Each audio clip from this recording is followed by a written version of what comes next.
مفتی صاحب میرے پاس کتنے پیسے ہو تو مجھ پر قربانی واجب رہے گی؟ دیکھیں، جس کے پاس بھی 7.5 تولہ سونا ہو یا 52.5 تولہ چاندی ہو یا اس کے مساوی کچھ کیش ہو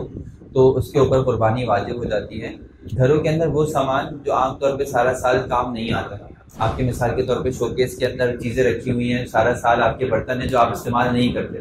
یا آپ نے مثال کے طور پہ جہیز کے وقت کی آج کی چیزیں رکھی ہوئی ہیں، واشنگ مشین ہے، فریج ہے، الماری ہے، آپ سارا سال اس کو استعمال نہیں کرتے، کوئی گاڑی آپ کی ایسی ہے جو آپ سارا سال استعمال نہیں کرتے، تو یہ بھی آپ کی ضروریات زندگی سے زائد چیزیں سمجھی جاتی ہیں۔ تو اگر ان چیزوں کے اندر میں سے کوئی ایسی چیز موجود ہو جس کی رقم 52.5 تولہ چاندی یا اس کے مساوی بنتی ہو تو اس صورت میں آپ کے اوپر پھر زکوٰۃ جو ہے قربانی واجب ہو جاتی ہے۔ اچھا، یہ مال تجارت اور مال غیر تجارت یہ دونوں شامل ہو جائیں گے یا صرف مال تجارت؟ مال تجارت الگ ہے۔ مال تجارت کے اندر حکم یہ ہے کہ اگر آپ کے پاس 52.5 تولہ چاندی یا اس کے مساوی رقم آپ نے کہیں بھی انویسٹمنٹ کی ہو، آپ نے شیئرز میں انویسٹ کی ہو، یا مثال کے طور پہ آپ نے جو ہے وہ کسی دکان کے اندر لگائے ہوئے ہوں، آپ دکان میں سامان خرید کے رکھا ہوا ہے، موبائل کا ہے، کمپیوٹر کا ہے، کسی اور چیز کا ہے، کپڑوں کا کام ہے، آپ گارمنٹس لے کر بیٹھے ہیں اور آپ کے 52.5 تولہ چاندی کے بقدر اس کے اندر سامان موجود ہے جو آپ کی انویسٹمنٹ ہے، تو پھر آپ کے اوپر قربانی فرض ہے۔ جو قربانی کا مال ہے اس پر سال کا گزرنا واجب ہے؟